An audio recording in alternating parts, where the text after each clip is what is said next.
Ben dans le fond, on a les pieds dans la même bottine actuellement. C'est ça qui est particulier pour ce personnage de Léonard de Vinci. On se pile sur les pieds. Vitruve, s'il sortait de sa boîte, s'enfargerait et se casserait la gueule actuellement. Parce que les deux pieds sont vraiment en pleine confusion.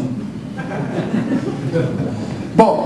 Après qu'on a parlé donc de la main droite, de la main gauche, des pieds, il faut un petit peu parler de la tête. Et ce sera assez bref.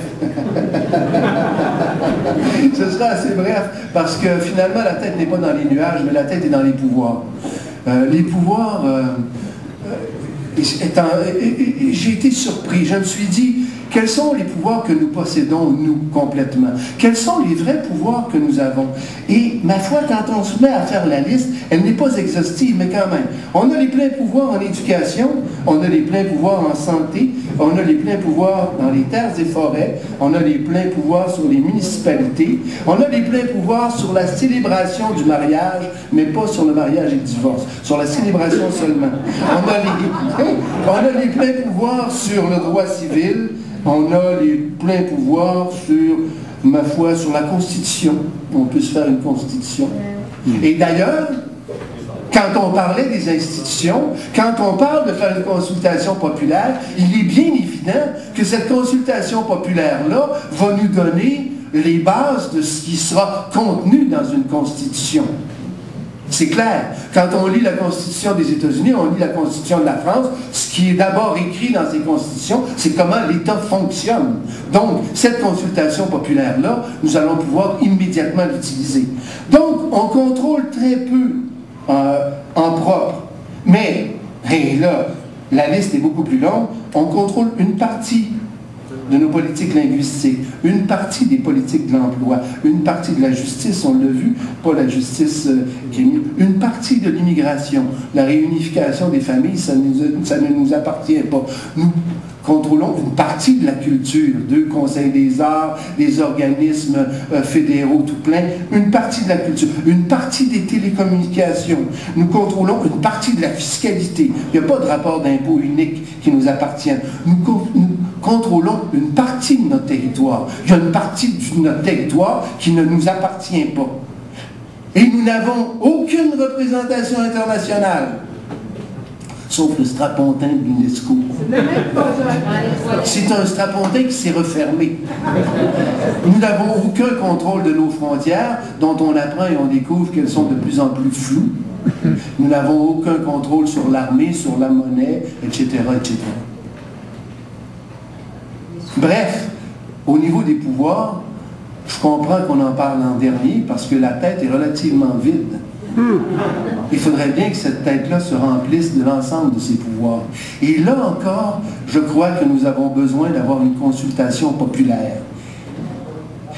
Cette consultation populaire-là, et on connaît déjà les réponses, on le sait de par les sondages, que les gens veulent et s'imaginent qu'il est très simple d'avoir tous les pouvoirs nécessaires quand on est un peuple normal. Ils s'imaginent que, mais oui, on va aller demander des pouvoirs sur la langue, et mais oui, ça nous sera accordé si on est un peu patient. Quand on va dans le reste du Canada et qu'on pose les mêmes questions, on obtient des réponses diamétralement opposées.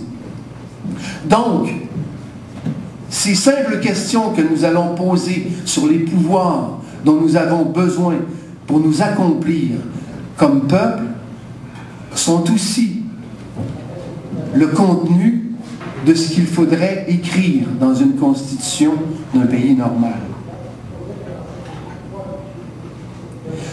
Après avoir consulté les gens sur les institutions, les avoir consultés sur les pouvoirs, avoir écrit ensemble, collectivement, d'une façon ouverte, démocratique, ce que nous mettrions dans une constitution, dans un texte fondateur, quels sont les gestes à poser? J'ai des préférences sur les gestes qui sont à poser, mais je sais que plusieurs, ici, ailleurs, ont différentes opinions. Et dès qu'on commence à discuter de ces moyens, on tombe dans des discussions assez stériles, souvent. Je me dis donc, Je peux parler de ce que sont mes choix, mais je pense qu'il est plus intéressant de laisser cette question-là ouverte et à débattre.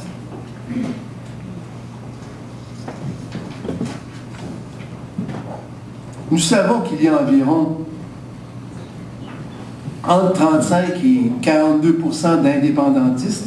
Nous savons que 40% de la population est insatisfaite du gouvernement fédéral, mais n'est pas indépendantiste. Ce qui veut dire qu'il reste un 18 à 20% de gens qui sont en faveur du statu quo. Donc, dans les chiffres, nous, les indépendantistes, on est 2 fois plus nombreux que ceux qui souhaitent le statu quo. Il y a eu 2 seules occasions où il y a eu une jonction entre les indépendantistes et les autonomistes. C'est lors du vote de Charlottetown en 92 et lors du référendum de 95. Actuellement, l'état réel, c'est vraiment cette image-là. Nous sommes actuellement, nous, et quand je dis nous, ça veut dire l'ensemble des citoyens, comme sous tension. Nous avons des gens qui s'occupent des valeurs, et on pourrait les nommer, des gens qui défendent la langue, des gens qui s'occupent d'immigration, qui s'occupent de l'égalité entre les hommes et les femmes, des gens qui s'occupent de toutes les valeurs dont j'ai parlé.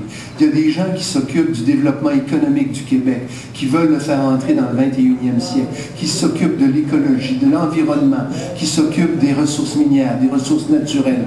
Il y a des gens et des partis qui se préoccupent de nos institutions dramatiques, et il y a surtout des partis politiques qui se préoccupent du pouvoir.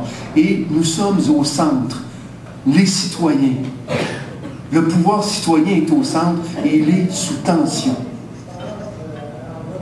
Et l'important actuellement me semble être de ramener l'ensemble de ces gens qui travaillent, qui œuvrent vers le citoyen lui-même.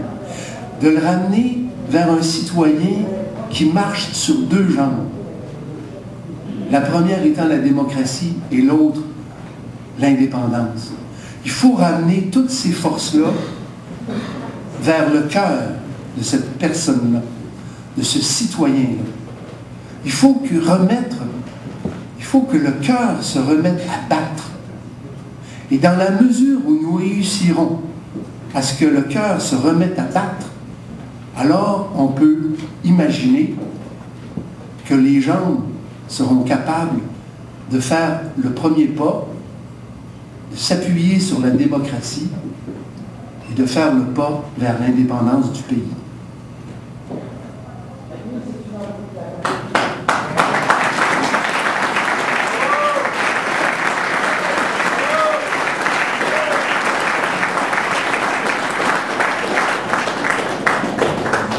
Tantôt, Catherine, tu parlais de sens, et c'est vraiment de cela dont il est question.